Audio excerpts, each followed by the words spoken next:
Next Gen Media, Couple Love with Joe. Good morning. Need to remind you, hey you got this. Love me.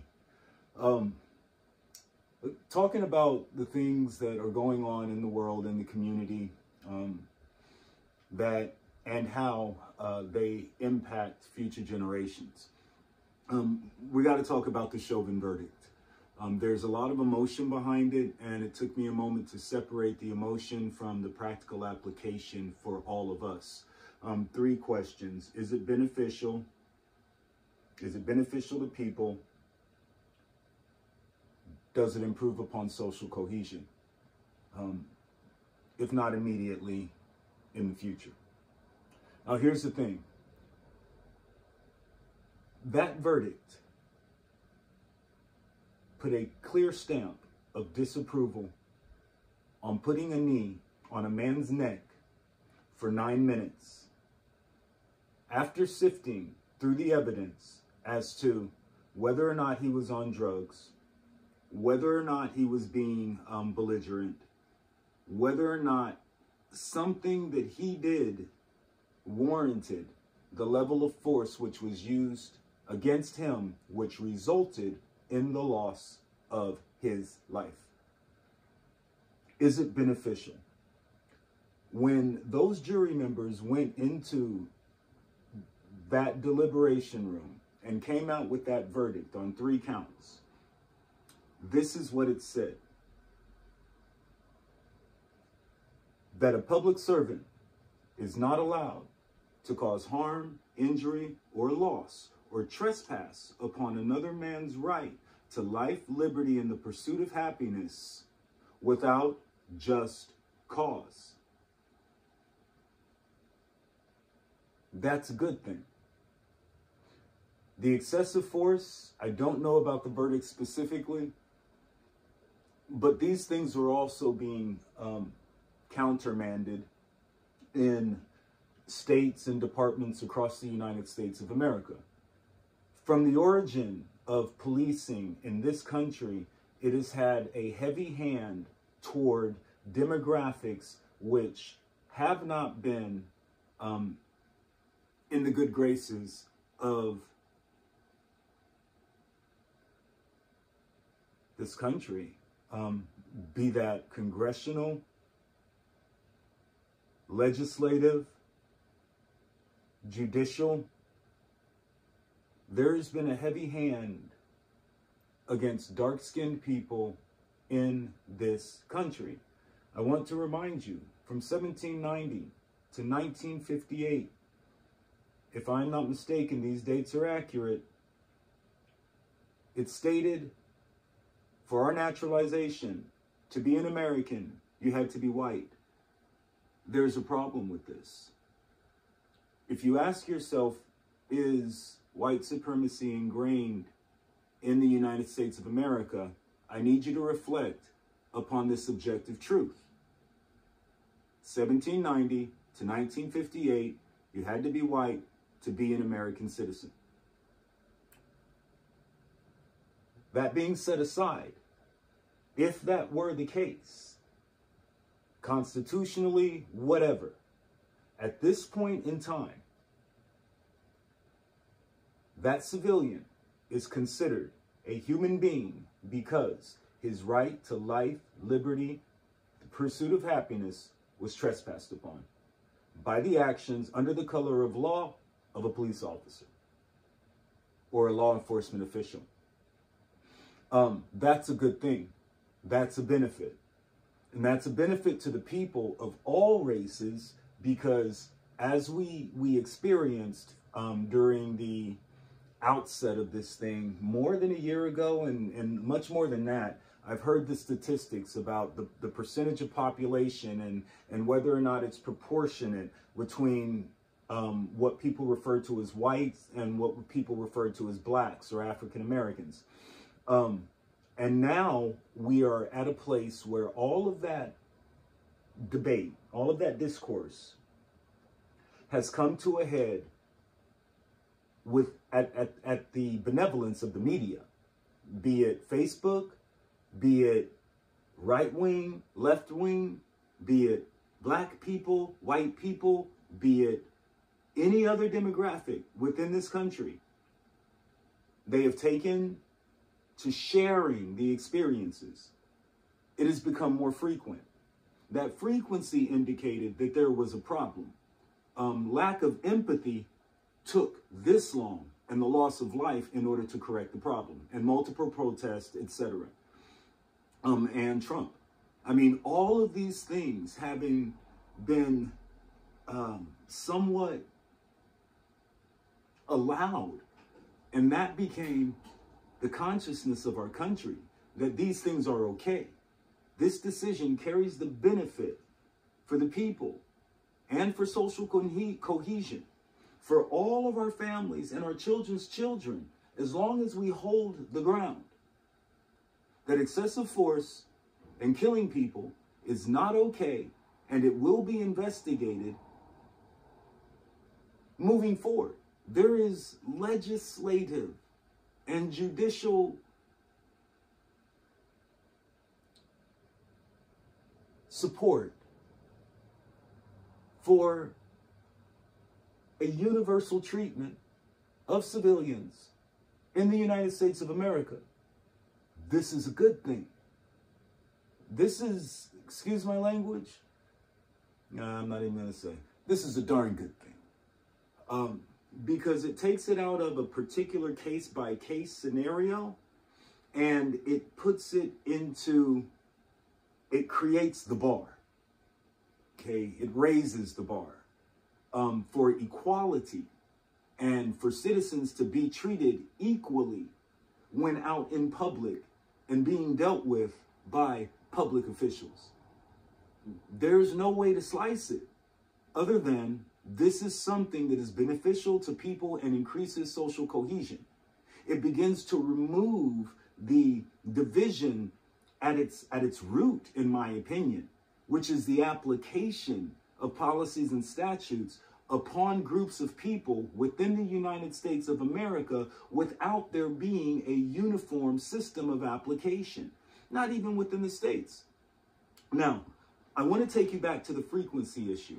And I want to, for a moment, illustrate how there may actually be tens of thousands of cases like this based on the individual discriminatory practices of people who, under the color of law, used those prejudices and discriminations to infect, or not infect, well, infect the community with this spirit of contention, but to affect the community with those prejudices and discriminations under the color of law. This is not okay. What is supposed to be law at the highest level, which is the Constitution of the United States of America, should filter down, and the Bill of Rights and the constitutions for each individual state and the Bill of Rights for each individual state should filter down to the people. That is what our three-tier system of government was implemented to do.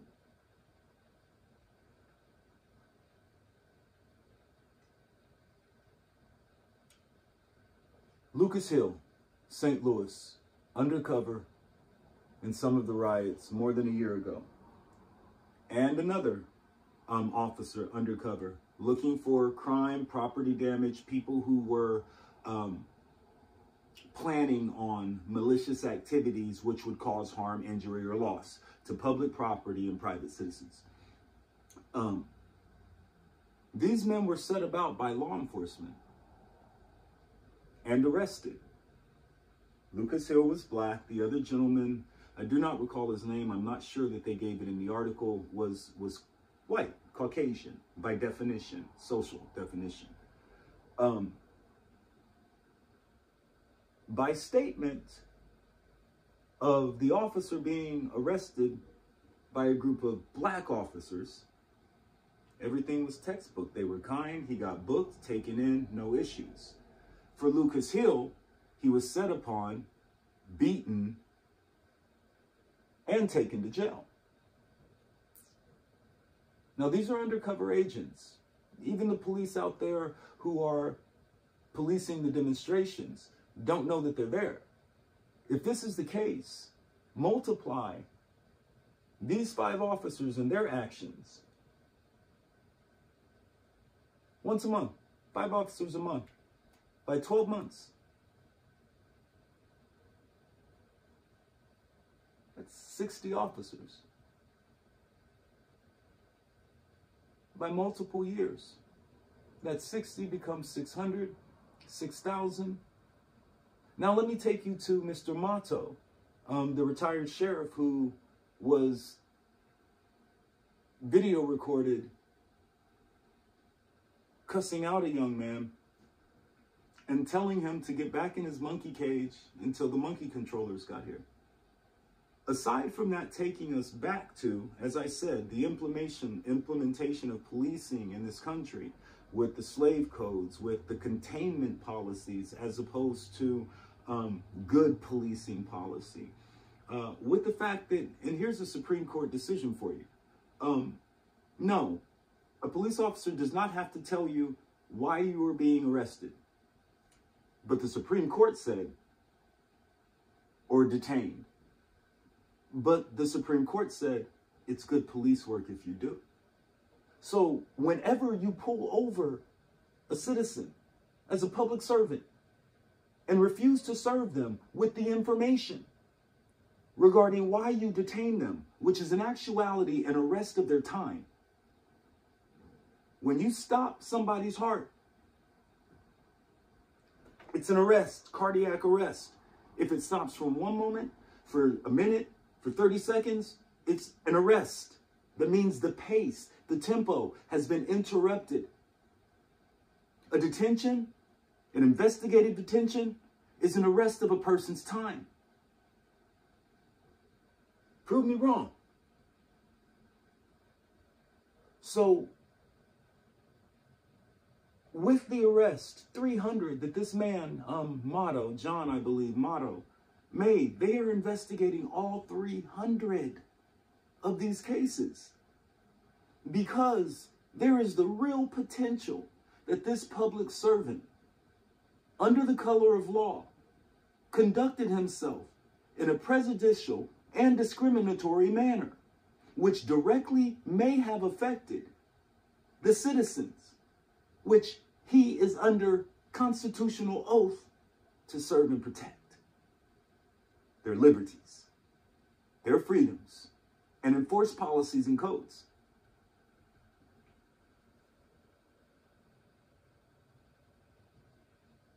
You take that 60 by the 300 cases of this one man, you have 61 officers who, if not checked, could impact the lives of your children, my children, me, my son's mother, my brothers and sisters, my nephews and nieces, and it has happened in Texas. My nephew in Iowa, and it has happened.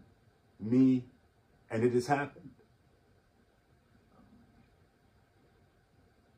So in sharing this cup of love with you, I want to remind you that although these men sacrificed their lives so that we may have a little more surety in our continued existence,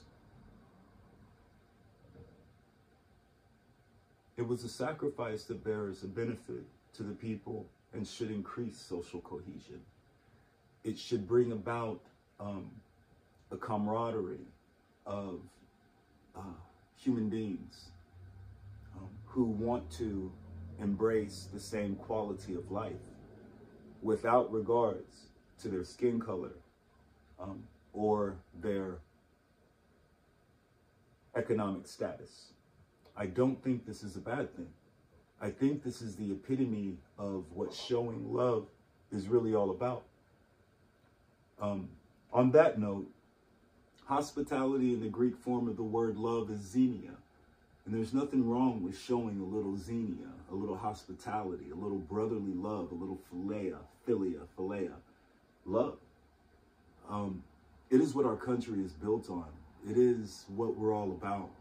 And over this cup of love with Joe on Barbershop Community Talk, Next Gen Media, I encourage you to embrace our differences a little more and see how that fills out spells out beautiful potentials for us as a nation of people and in all levels of citizenship. Yours truly, Joe Perry, the architect, build beautiful things. Oh, on a departing note, this whole thing is brought to you by Love Window Cleaning, LLC. They love what they do, and you will too. 48-hour guarantee on services rendered. If you find something that you are not happy with, they will come out within 48 hours and repair that. No contact estimates, and they're with the Better Business Bureau.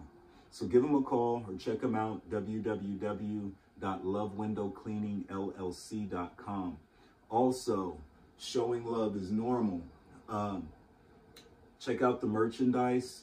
You can go to loveshoppingnow.weebly.com or find them in their supportive organization at lovewindowcleaningllc.com under the drop-down menu, LWC Merchandise. I love you all, man, and I have faith in us that we will be okay. Keep fighting the good fight. Remember, you are beautiful. You are the best.